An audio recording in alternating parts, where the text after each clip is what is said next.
Palihim akong napatitig sa maumbok at animoy nagmarkang kamoting kahoy mula sa ilalim ng lupa. Noong minsan na lumabas si Tito mula sa kwarto nila ni Ma'am. Grabe. Napaisip ako, paano na lang? Sa lagay na iyon, mukhang tulog pa iyon. Hello guys and welcome dito sa Kasgul TV. At syempre, kung ikaw ay bago dito sa akin channel at trip mo ang ganitong klase ng kwento, palike and subscribe naman dyan.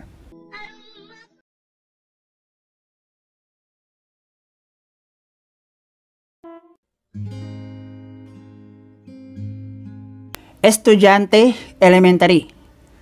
Palang ako ay nagkahiwalay na ang aking mga magulang dahil sa issue sa babae at hindi iyon kinaya ni Mami. Hindi naman iyon naging hadlang upang hindi kami masuportahan ni Dad.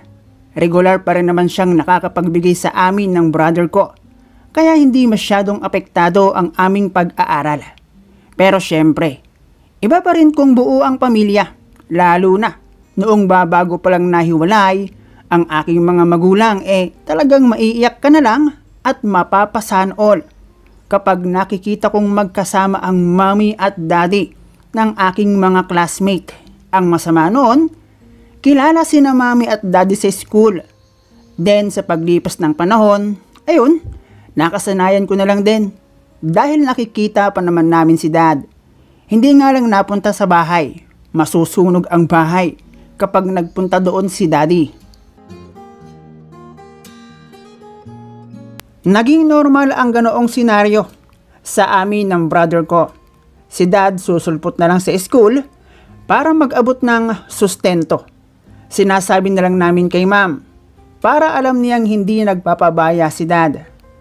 High school ako second year noong magsimulang tumibok ang puso ni Mami sa isang engineer. Ayon sa kanyang office mate niya at matagal nang may gusto sa kanya. Kami naman ng brother ko, go with the flow lang. Dahil si Dad naman may kinakasama na ring iba. Bahala sila, basta wag lang kaming mapapabayaan. Matatanda na sila at alam kong may mga bagay na tanging sila lang ang nakakaintindi sa sitwasyon ng aming pamilya. Nagsimulang dumalo kay Mami ang lalaki na aking sinasabi at Roden ang kanyang pangalan. Gwapo at mukhang mas bata kay Mami. Noong makita ko iyon, sabi ko, Mi, ang bata pa noon na. Baka naman pera lang ang habol sa'yo niyan.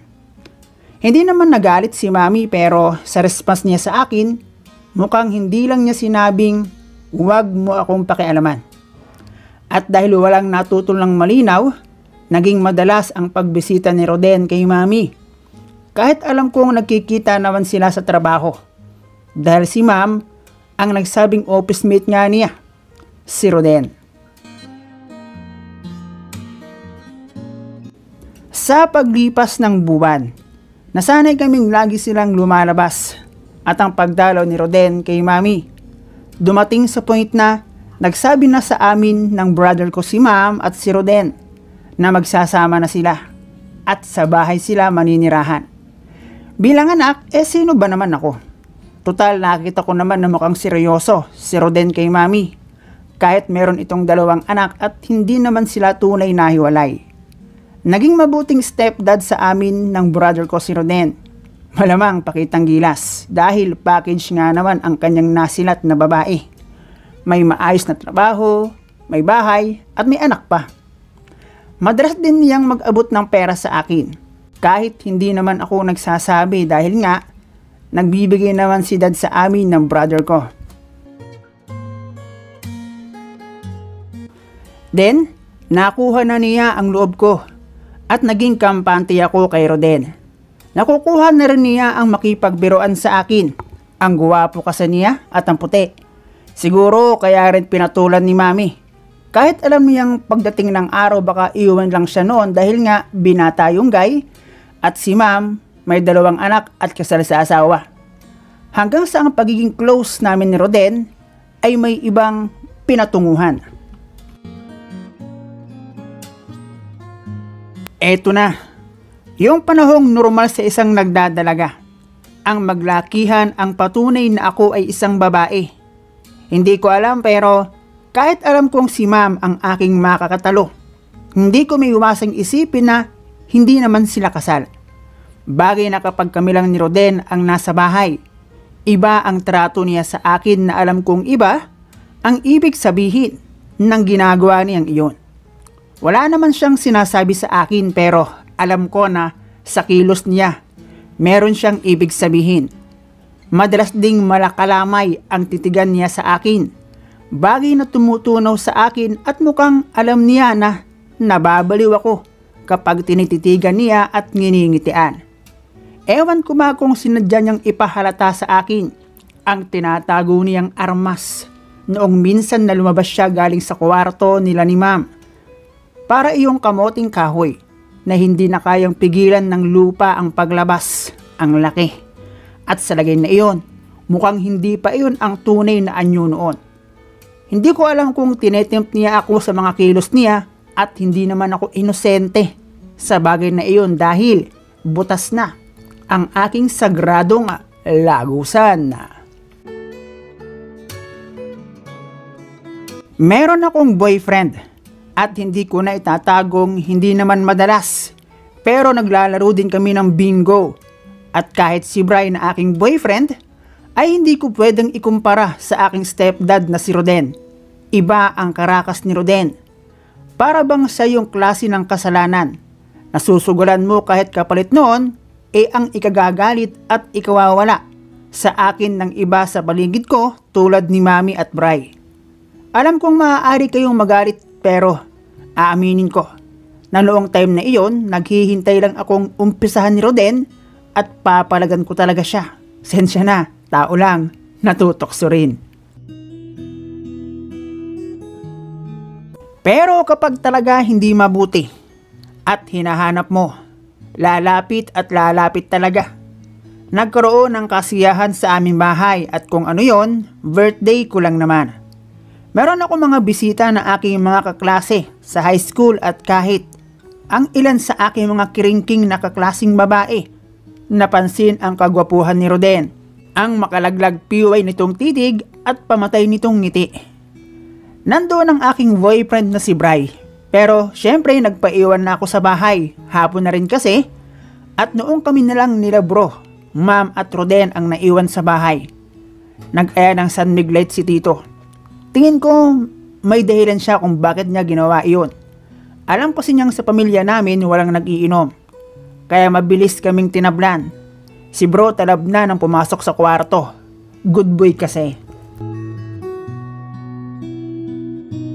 Si ma'am naman, nagsabing itigil na namin ang kasiyahan. Pero nilandi siya ni Roden sa harap ko mismo habang nakatitig sa akin na para akong naabo ng kanyang kindatan. Para bang may gusto siyang iparating. Tumayo ako sa aking kinauupuan at si ma'am at Roden pumasok na ng kwarto.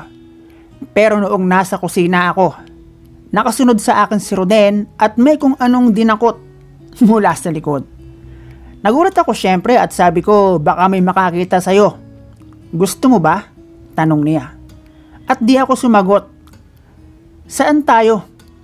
Mahinang boses ni Roden. Pumasok ako ng kwarto pero wala akong sinabi. Tiningnan ko lang siya ng alam na. At maya-maya nga, nandyan na si stepdad.